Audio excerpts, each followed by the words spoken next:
So, if you're not here for Have It Your Way maximizing drive-through contributions, you're in the wrong room. But you probably already figured that out. Most of you know me, some of you know me, you've at least heard of me. I am VM Brasseur. You can call me Vicky though, because we're all friends here. Please no virtual machine jokes, they've gotten old. You might know me from the internets. Here's where I am on the internets. Here's my Twitter. IRC, irc.perl.org. Get on if you're not. And if you're not, please join me on Wednesday for my talk, which is an introduction to IRC. And here's my email address, should you like to kick it old school that way. I am currently a senior software engineering manager at Hewlett-Packard Enterprise. I work in service to a team which is 100% dedicated to upstream open source development. I work with someone most of you know and love. Her name is Allison Randall. So I work with Allison, and I want to take a moment to thank HPE for allowing me to be here today and for supporting open source as much as it does.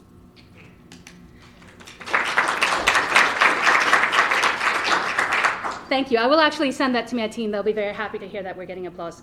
As I mentioned, I am a manager, so I'm going to do something we call in management setting up expectations. This is what we're going to cover in my talk. I'm going to start with a definition of drive-through as far as in the context of this specific talk. Some of the disadvantages I have heard about drive-throughs. Then, because I'm biased, I'm going to spend a lot of time on the advantages of drive-throughs and why you should care. And then finally, how to maximize them, how to get more drive-throughs in your project. What I am not going to cover is how to convert a drive-through into a repeating contributor. This is a very, very important topic.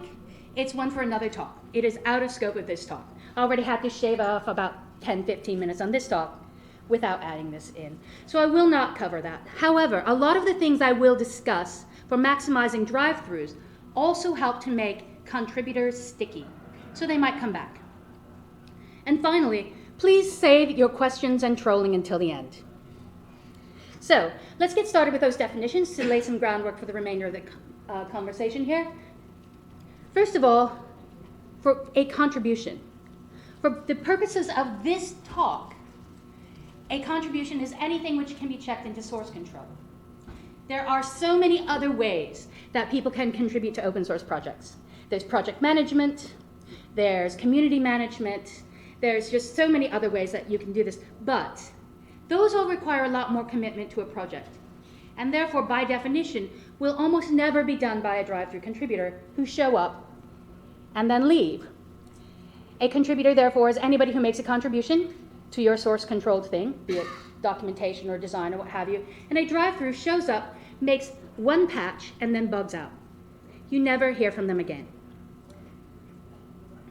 So I'm going to go into these in a little more detail, specifically the contributions and contributors, and tell you more about them. So I'll give you some of the characteristics of these. I ran a survey on Twitter and did a lot of research to get not just my perception, but the entire open source community's perception of drive-through contributors and contributions. What follows, the rest of the content, is based upon that research. So let's start with contributions because they're easy, to be honest, so we'll just get it out of the way. Contributions come in many shapes and forms, but my research showed that it really falls into 4 different categories. When people come through for a drive-through contribution, it's often a self-service, get in, get out. Just fix something because you can't wait for someone else to do it. They're work-related. They need to fix this bug in order to get their job done. And that's all they need. And then they move on. It's a special project or a work or a use case. Let's say you happen to be a Commodore 64 aficionado, and you really need Moose to run on it. So you make a little patch, I'm sure that's all that would be, and then you submit it, and then you leave because you've gotten what you need. And then there are documentation, addition, and fixes. This is the overwhelming majority of them because they are typically relatively easy to make. You don't have to set up a dev environment to do them most of the time. So that's contributions, drive-through contributions, and the categories they fall into. Contributors, because we're all complicated, squishy little things called humans, are not as easy to categorize. So instead I asked some questions. Why do drive-through contributors show up at all? They do, otherwise they wouldn't be a drive-through contributor, they'd just be a drive-by, right? No, but they paused long enough to pick up their hamburger and then they got out. So why do they show up? Well, most commonly they do have that itch to scratch. It's just one thing that they can't wait for someone else to do. They just need it done. They do it themselves. Sometimes people are unable or unwilling to find a different project, and so they have to deal with yours, whether they like it or not. Say they really would rather use Mojolicious, but they're in a dancer shop, or maybe they're in a dancer shop and they would rather use Mojolicious. Either way, they have to use a project they would rather not use. So, they fix it, they get going. And often they like you, they really, really like you. OMG, I want to give you all my time and all my energy, but I don't have very much. So I'm just going to do one thing so I can feel I've contributed to a project I really love. So that's pretty obvious. That's probably not mind-blowing to most of you. But why do they leave? And this is something a lot of projects don't have a lot of insight into.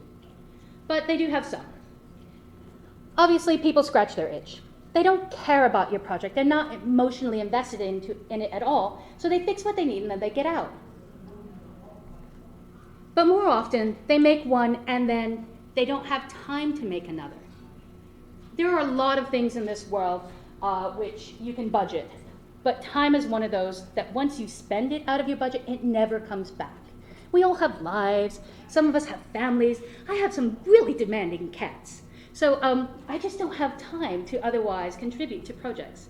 And this is pretty common for drive-through contributors as well. They have to move on with their lives and put their time elsewhere. Sometimes they stop using their project. Sometimes they do relocate to another job and they just don't need your project anymore. Sometimes something newer and hotter and cooler comes out and they switch to that instead. So they're naturally not going to contribute again. They're not even using your project. Unfortunately, more often it's really hard to contribute. As I said, time, once you spend it, it's gone. These are people who invested a lot of time and effort to give you a patch, and it just wasn't worth it for them. So they're not going to invest that time again. Other times, they're not appreciated. They will submit a patch to you, and you won't even say thank you. You won't even put a little comment in your PR saying, hey, Chris, thanks for that, and then merge it. It'll get merged, but it might get merged silently. People's names will never end up in a contributors file. And that really makes them feel like crap. I spent all this time, and you can't even say thanks? Dude, it takes 10 seconds. And unfortunately, more unfortunate than that even, is assholes. I'm very sorry to say, sometimes they show up, they do what they need to do, and then they get out because your project harbors assholes and assholery. So rudeness, dismissive comments, these drive people away. Contributors will show up and then never get back because they don't need to take that abuse. Some of the respondents to my survey said that core contributors took credit for their work. That's assholery. That's not cool. Another said they couldn't stand the snark club attitude. People were just mean to each other. And that's the way the culture of that particular community just happened to be. But this contributor didn't need that. And so they left. So some of the people who are assholes towards drive-through contributors in particular, they express contempt for these drive-through contributors, and they use it as kind of a rationalization for their rude and dismissive behavior. I don't agree with these people, full disclosure, but it is fair to get their opinions out there, so I will say that. One complaint that they had is that it takes time. These people show up, they ask for help, you give your time to help them contribute, and then they never come back. So therefore, I'm going to get really angry with them because I feel I have wasted my time. Okay, that's their opinion. My opinion is you still have their contribution. And isn't that what you really needed to begin with? So that's my answer. To that they reply, but these people aren't community. So why do I have to be nice to them? Why do I have to spend time on them? Because they're not going to stick around. And so these organizers often resent drive-through contributors because there is no chance of them becoming community members, and nor will they be if they keep being assholes. Anyway, this is what they say. And that's because a lot of these project organizers visualize their projects this way. So this is what happens when you give a woman an iPad Pro and a pencil and she thinks she can draw. So what they're doing is they're seeing community here as the foundation of their project. And above that, you have contributors. And above that, you have the core contributors who are making a lot of the design and architectural decisions. Community becomes valued over all things. Now, don't get me wrong. I really, really love community. I mean, so much. I spend so much of my time talking about community and helping people with community. I really love it, and I do everything I can to foster it. But this is the way it actually works. This is the actual hierarchy for most projects, is you have contributors, and that got clipped off. I'll have to fix that in the next rev. So you have contributors, and once you have contributors, then you can build community using them. If you don't have contributors, you can never have community. Or as Carl Fogel says, the contribution trumps the contributor. So despite this, and the fact that without contributors, it is impossible to have community, a lot of community organizers and project organizers act with a lot of hostility towards drive-thrus because they'll never be contributors. Or they'll never be community members, and I think they're wrong. So therefore, I'm going to take a drink. It's water, unfortunately. So I have a modest proposal to make, and that is an ever-increasing number of drive-through contributors is one possible sign of a healthy project. A project with few drive-through contributors may not be healthy. Contrary to drive-through contributors being burdensome, they are one of the best things that can happen to your project. This number, the number of drive-through contributors, can be an incredibly valuable metric for project health. So if you have more drive-through contributors, it's a sign of certain things. And what it's a sign of is that more people are looking at your project. More people are looking at your project. That they are able to contribute and then get out so quickly is a validation of your contribution process. And therefore, more people are able to contribute to your project. And therefore, if you've got more contributors, you have the potential for more community members. So aside from this, there are a lot of more tangible and very specific advantages to your project. First of all, you will have an improved process. If you have a lot of drive-through contributors, you have improved your process to foster them. It means that your process is open, clear, direct, and unambiguous. And if your process is open, clear, direct, and unambiguous, then so are your channels of communication, which is really key because we as humans in general have a very hard time communicating, and we don't put enough effort into it. But you have, because you've got a lot of drive-through contributors. You also end up with a lot of improved numbers, and numbers are really great, and I get into numbers a bit more further on. First of all, you will have more contributors, because you've got all these drive-thrus coming by, which means you also end up with a lot more contributions. Because your process is better, you also have a faster time to merge, and isn't that great? Because if it's a faster time to merge, you're able to finish your roadmap more quickly, and you have a faster time to release. Not only is it faster to release, but you're releasing better shit. Linus has famously said, and we have all heard it so many times that even I'm sick of hearing it, that with enough eyes, all bugs are shallow, right? Drive-through contributors get you a lot of eyes, which means you find a lot more bugs. And then you fix a lot more bugs because they're not only finding them, but they're fixing them for you. They're also adding more test coverage along the line, and as Perlers, we definitely appreciate that more than many communities. And you're also getting a lot more documentation coverage. Lovely. You get so much more quality out of your project if you're able to foster drive-through contributions because they bring you that stuff. Overall, it also means you have a healthier project culture. Excuse me, pretending I'm not about to sneeze. Your project overall is seen as more welcoming and more helpful and more friendly. And this is lovely. Between all the other stuff I just listed, and these, and the low no blame, right? All of these, you end up with a better project reputation. And you know what? That just got you a really beneficial cycle. Because people hear about your amazing project and how great it is and how wonderful it is to use and how well tested and documented and how good you are for contributions. And then they send their friends and they send their friends and more people use it and you find more bugs. And it's really a wonderful, wonderful sort of cycle. But it all starts by looking at that one part of the community, the drive-thrus, and trying to make it easier for them. You've got that, okay. So healthier project overall. And it's just from trying to maximize one segment of your community. That's all you need to do. Don't focus on the entire thing. Just what would it take to make it easy for one person to show up, give me one patch, and then get out. And then value that patch. So that gives you a really healthy project. Couple of quick words about project health.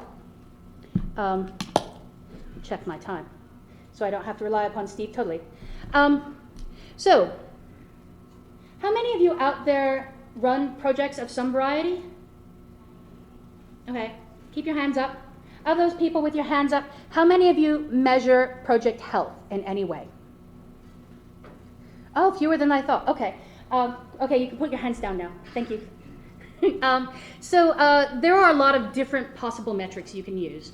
And I will direct you here to flosscommunitymetrics.org. This is a meeting that happens at least once a year. I believe it also happens at FOSDEM. So it happens just before OSCON during the Community Leadership Summit. It also happens, I think, at FOSDEM or one of the EU big open source conferences. But flosscommunitymetrics.org talks about this sort of stuff and what sort of metrics you could use for your project, what makes sense for your project. So I encourage you to go look at that. But in the meantime, here are some examples of things you could potentially look at. And these are not going to be the same for every project. It depends on your needs and what's important to your project. The number of downloads, stars, and forks. This one's obvious and it is so easy to get. The number of contributors, also very easy to get. We all have access to our source control logs, so we can just count them. The number of contributions, again, can just count them, very easy. But if these things are going up slightly, then you might be doing something right. The number of issues opened and closed. And by closed, I mean legitimately closed, not like, will not fix or works for me or something like that. I mean like legitimately closed.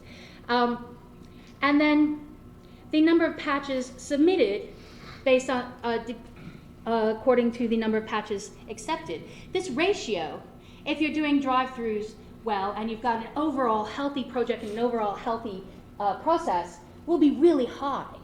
And it will constantly grow, and that's pretty cool. It means that you're doing something right because people know up front what they should be doing in order to contribute. And also there is a contributor age, where age is defined by whatever makes the most sense for your project. When's the first time they opened a bug? When's the first time they showed up on a mailing list? Whatever makes sense for you. Am I making it hard for the cameraman, by the way, with my wondering? Okay. Hardware. So I've given you all these advantages, and hopefully you're at least intrigued enough to listen to methods for maximizing your drive-thru contributions. So how do you do this? And the very first answer, and the majority of my directions here and suggestions are going to be based upon documentation. Documentation gives your project superpowers, full stop. A lot of us don't like documenting. We think it takes the time away from the code. It doesn't. What it does is it makes things easier for people going forward. I don't know about you guys, but my brain doesn't scale. So therefore, I like to get things out into documentation, and that's really easy to share with people. So once you have documentation, or as you're doing documentation, oh, and by the way, I'm going to give you a whole bunch of suggestions here. I'm not at any moment suggesting you do them all. Oh my God, no. Nobody's got that kind of time. I am saying perhaps pick one or two that might be lower hanging fruit for your particular project. Try them out and then measure. Actually, you should benchmark first. Measure, try them out, then measure again, see whether they move the needle, and just keep slowly iterating. This is an iterative process. We're familiar with that, right? We're programmers. So documentation. It ensures that people are really efficient with their contributions up front. You give them all their information. They don't have to ask people. And if they don't have to ask people, you save time. You save their time, which is, of not insignificant value, but you also save your time, and you save the time of all of your core contributors. Not only do you save time, but you save frustration, because you get the same questions over and over and over again. If you document that shit, you're not going to get a question. It also helps to standardize processes.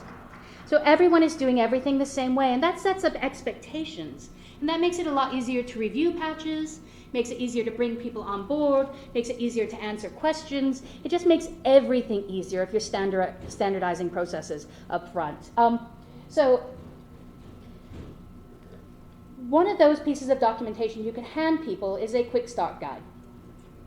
How many of you have been in a project chat room? I'm just going to assume IRC because it's my flavor of choice. So how many of you have been in a project IRC channel and had some newbie walk in and say, hey, how do I get started? I want to contribute. Probably almost all of you, right? Why don't you document that? If you get that question so frequently, please doc it. So it's just a high-level summary, and it's essentially just a link to all relevant docs. Start here. If you want to contribute, read XYZ PDQ. And one of those things you should link to is a very specific how to contribute document. And this is your entire process in intricate detail. Do you use spaces or tabs? Are you using Perl Critic for anything? Are tests absolutely mandatory, and if so, how, what sort of tests? Is documentation mandatory? I would say yes, but I'm biased. Make it just a checklist. Checklists are great. Checklists save lives.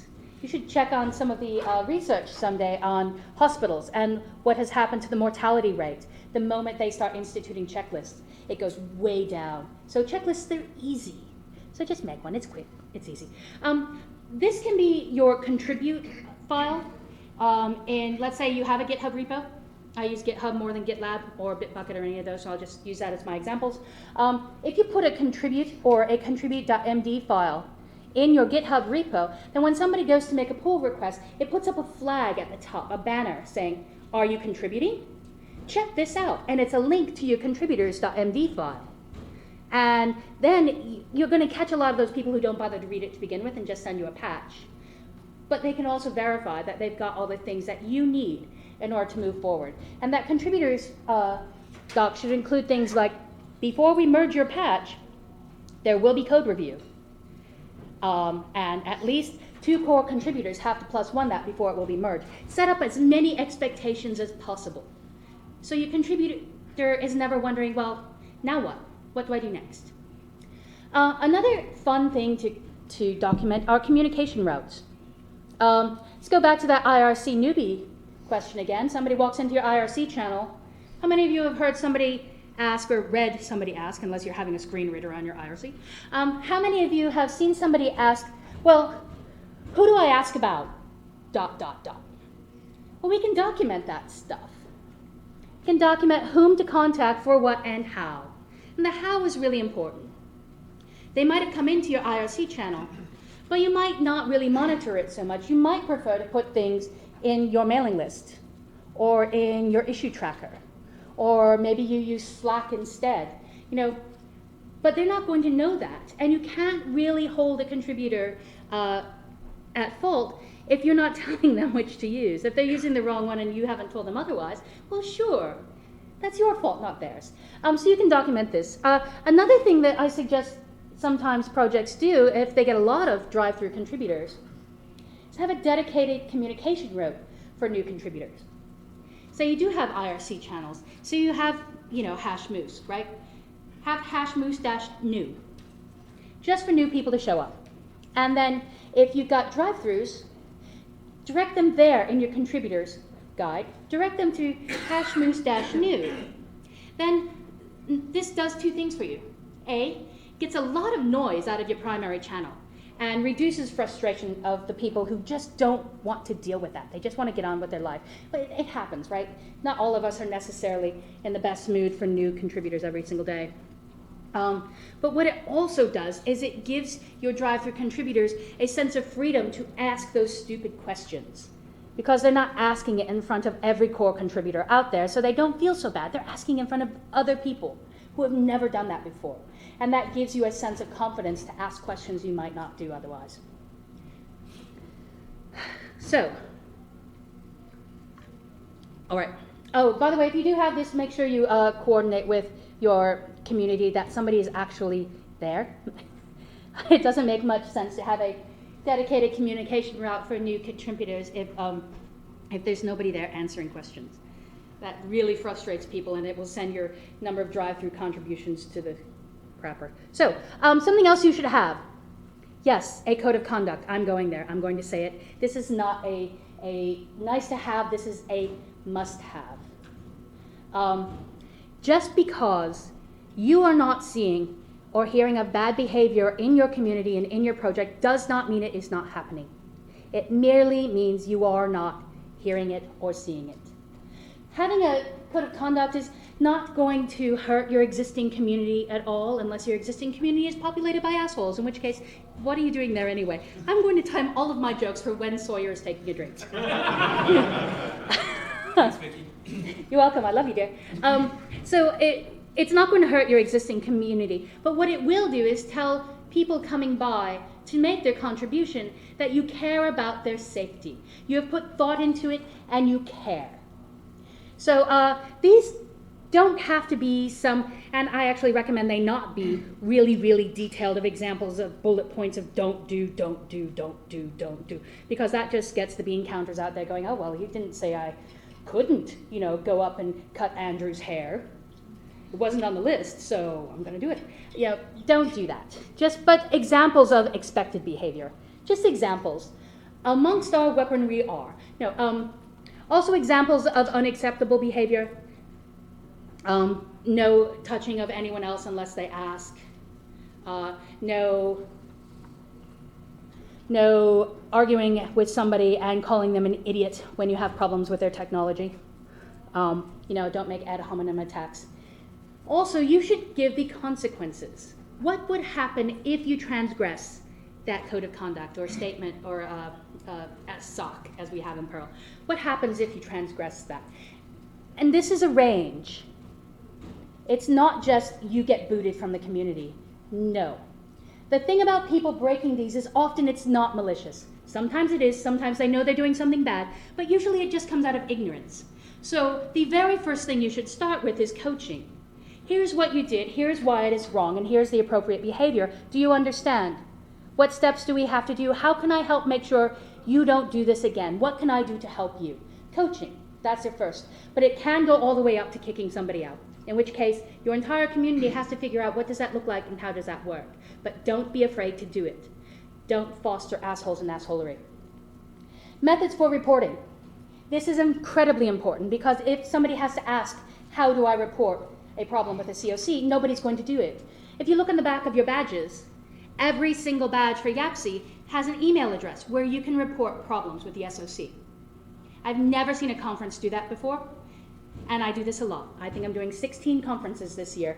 This is the only one that does that. Do you know how amazing that is? How great we are as a community for doing that? I mean, until you've been out there looking at everything, you don't see the little things, and this is a little thing that is really amazing, so thank you, Perl. And one other thing which should be publicly written down is the statements for deciding the consequences, so the methods for deciding the consequences. Please don't have the actual conversation in public. That shit goes behind closed doors. But the method of deciding should be out there in public, not only so people know what to expect, but also so if you're not holding up your end of the bargain, they can call you on your shit. So dock that. All right, beating that one into the ground. Moving on. Who's who? There's probably a lot of people in your project. Or there could be just a few, but every Drive-Thru contributor would like to know whom to contact should they have specific questions about, say, security, or documentation, or style guides, or something like that. So just dock that. Who are the project leaders, the core contributors, the SMEs, And if you have any sub-teams, if you're a very large project, my team works primarily on OpenStack, and it is probably, I believe, officially the largest open source project in the world right now. So there's a lot of sub-teams, so we dock that stuff. Then there are rules and processes. This is probably obvious, but a couple that are less obvious is how to become core. This can be very inspiring for people. When they read, they're coming through just to make one little patch and they see, oh wait, if I do those things, I can become core contributor. They've actually thought about that. Well, I like a challenge. And they'll stick around possibly. And if nothing else, it helps your existing community because you've just set the bar. You must be this high to ride this ride, right? Or to become core, right? This is where you need to be. So everybody in your community is able to look at all of their peers and say, wow, they're doing a great job. They've exceeded that bar. They're a core contributor now. And they can bring it up at whatever process you have for naming somebody a core contributor and hand them over a commit bit. But it keeps unintentional bias out of the picture. We all know what a core contributor looks like because we've written it down. So therefore, anybody, any race, color, gender, creed who does these things can be a core contributor, and all bias is gone. Now, that helps to show people that you really care. If you are large enough to have elections, OpenStack is, dock that. I don't know a lot of Perl projects that are large enough to do this, so we're just going to skip that. Haha. But if there are governance changes, a lot of projects I see don't think about documenting how to make those governance changes.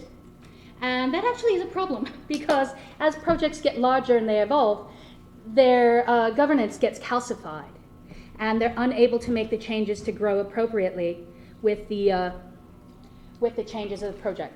So think about that in advance and just sort of document it. It doesn't have to be, none of these, by the way, have to be entirely thorough. You're not going to get every point at every document. So feel free to just do an 80% job and keep iterating until you get to closer and closer to 100%. But really, it's Zeno's documentation, right? It's never really done. If you have a project roadmap, do that. It helps Drive-Thru contributors see whether their thing is actually going to be on the release schedule, whether the patch will be on there, whether it's something you actually need or want or expect. And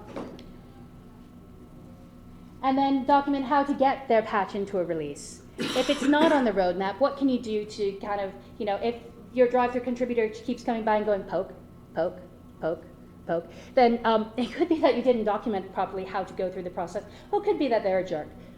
And then one that a lot of projects don't do, and it leads to a lot of exclusionary and unwelcoming behavior, is we don't document our jargon, our acronyms, and our abbreviations.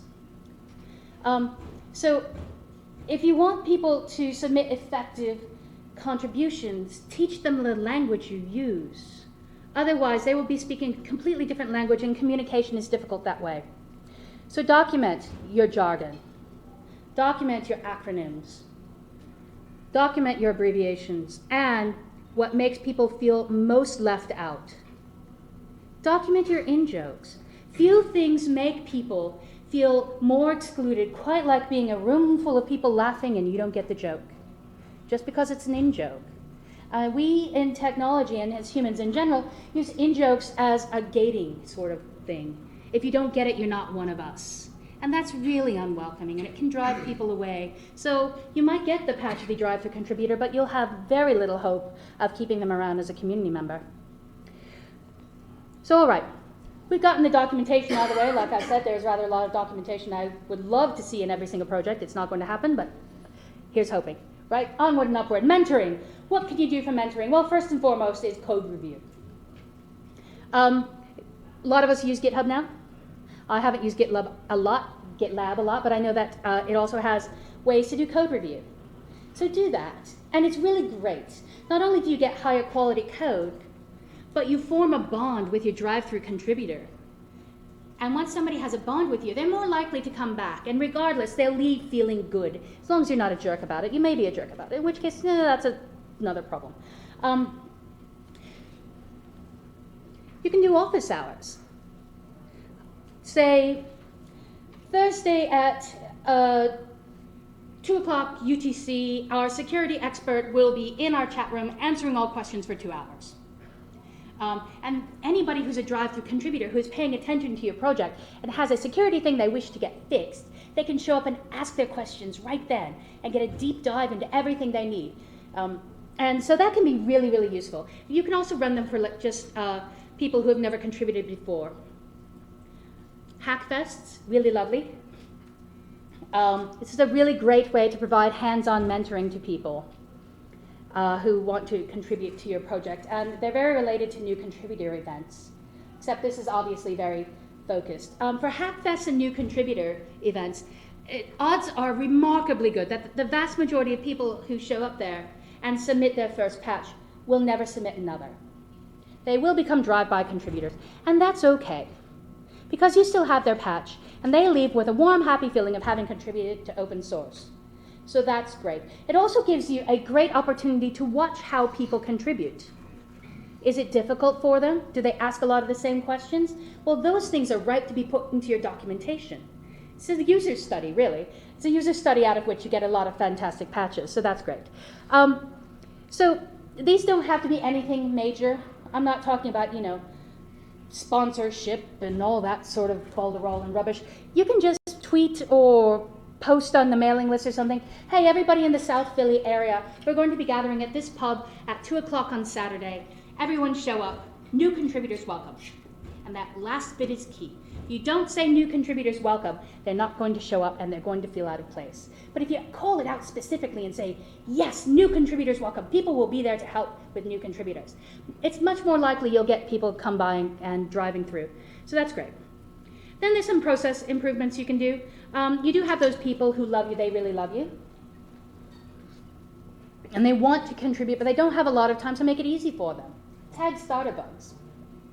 So they can show up, they can make their contribution, they can feel really good about helping something they love. Something most projects don't do, and I would love to see an experiment of people doing this, is a contributor SLA. They have taken a lot of time to give you a patch, and you have in your contributor agreement, oh hey, we're going to do our damnedest to review this patch and get back to you within 5 days. You can say it, and you don't promise. You do stress, we're going to do our darndest because OMG, we've got lives. But if you say this, then it sets up a lovely expectation. And hopefully they'll learn that they don't have to poke you until after 5 days is done. Right? So this is something that not a lot of projects do. It is hard, especially if you get a lot of patches. But I would love to see research on projects that have done this. And then you can create a container or a VM, an actual virtual machine, not a me, a VM image of your dev environment. So people who just want to drive by, give you one little fix, don't have to spend a day and a half downloading all of CPAN just to make their dev environment work. We have the technology. We can do this. The thing about it is, it does require a fair bit of maintenance. You have to have somebody there to make sure that this stays up to date, and that can be a bit of a drag, but it's one of those things you can run a bit of a cost-benefit analysis in your head. Are we getting more contributors because we're making it easier for them to do that? Are we getting more really great patches? If so, then this is a good return on investment, the time to maintain your container image of your dev environment. And finally, we have some culture changes we can do. First of all, value contributions. Thank people, value them. Value contributors. Put them in your contributors file. Foster a culture of documentation. And this doesn't necessarily have to be docking it right then, but it does have to be valuing documentation. When something comes up in the IRC channel or on the mailing list where a decision is made or an edict is brought down or something like that, you don't have to dock it on the spot, but it would be really helpful and only probably take about 60 seconds to create an issue for that, a dock bug. Dock this. And guess what new contributors and Drive-Thru contributors love? Dock bugs. They'll fix that shit for you if you write up a bug for it. So value that, but if you don't value documentation, that'll never happen. And also you can default to assistance. Helping others should not be seen as a burden and a distraction. It should be seen as the raison d'etre for almost every member of the community, to be welcoming, to be friendly, to be helpful. This entire culture change. We are very squishy, difficult people, as I mentioned earlier. You can't do this without leading from the top. And it's very difficult to do in general. But you must get buy-in from all the core contributors. They must know not only what you're trying to do, but why. And they must believe in it. And they must lead from the top and lead by example. So that's how you affect any culture change, really. Most importantly, institute a no asshole rule. Period, dot, end, full stop. We all know a lot of projects that have like that person in it, and that person says things that are offensive and rude. These people don't exist in projects because, well, you know, people will be people. These people exist in projects because we tolerate them. More specifically, it's not that we tolerate them, we tolerate the behavior. That's the problem, not the person. So, institute a no asshole rule.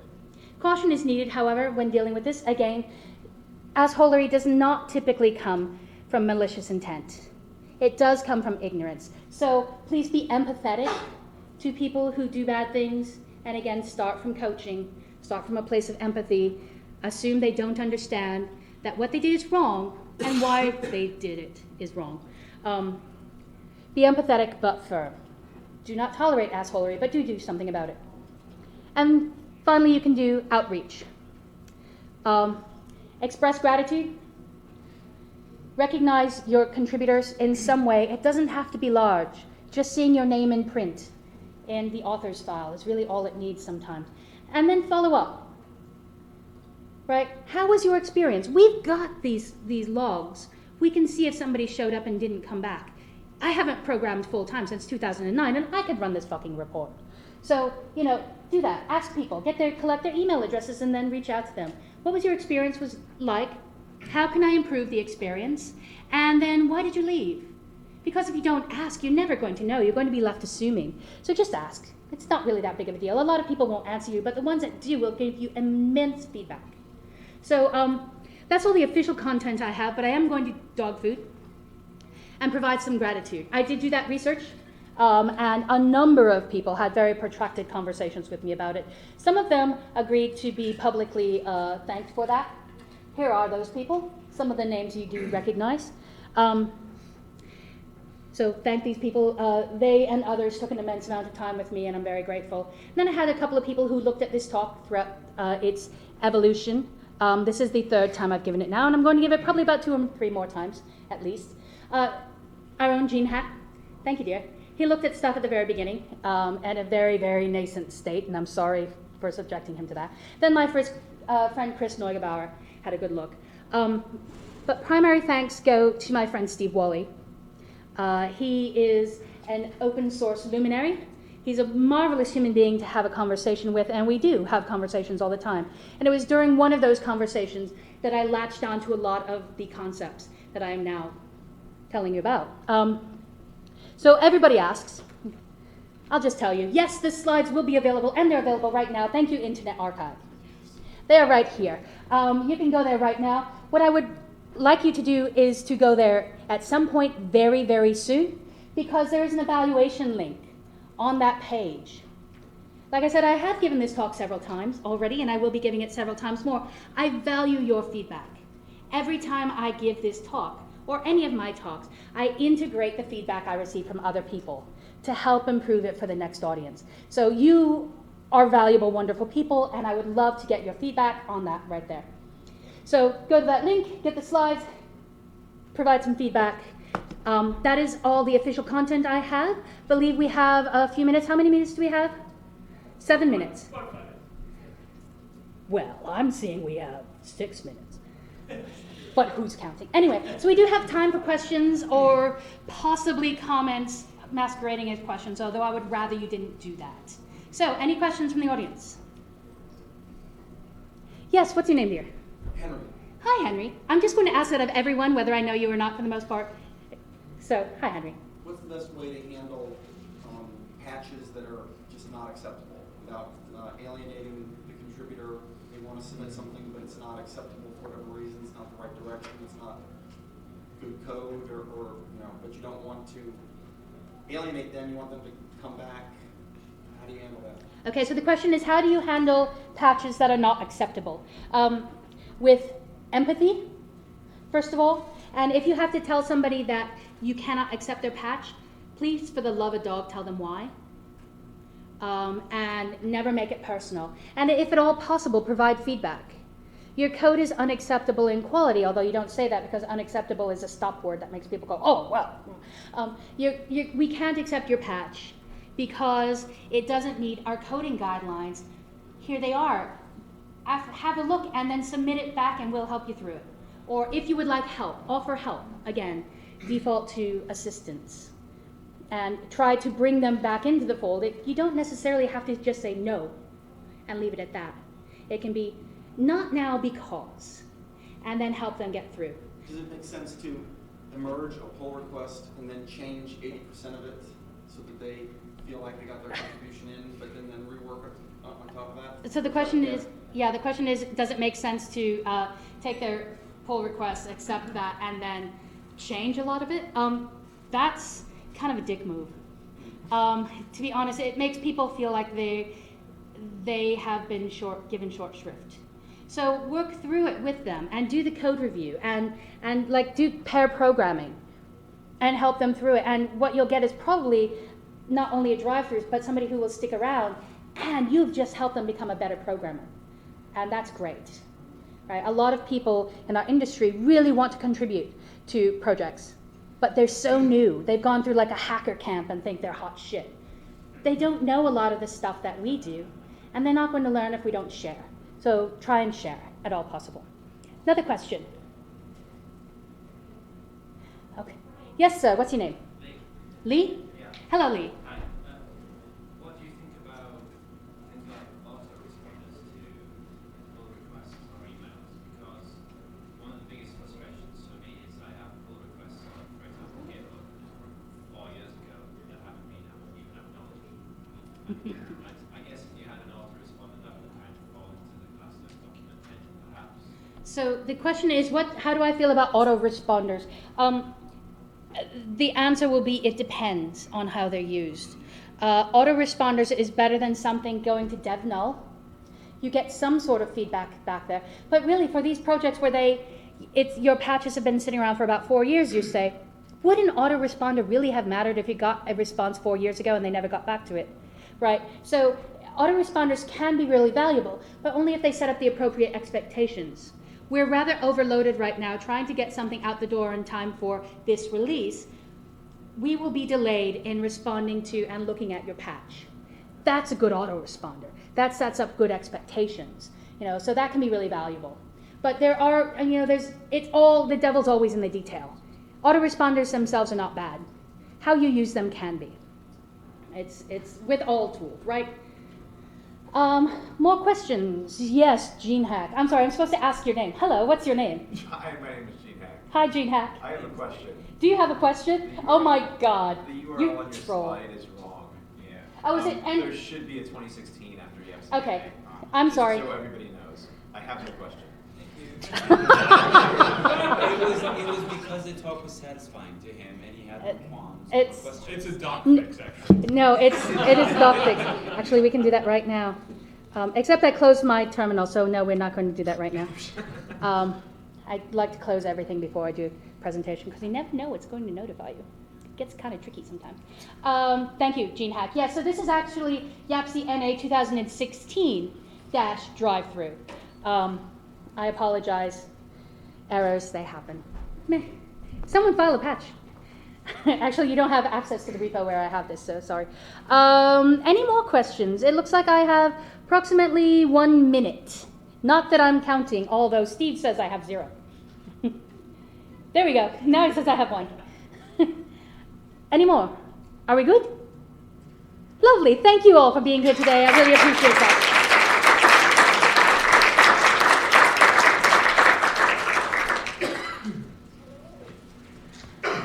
Done, and I can close.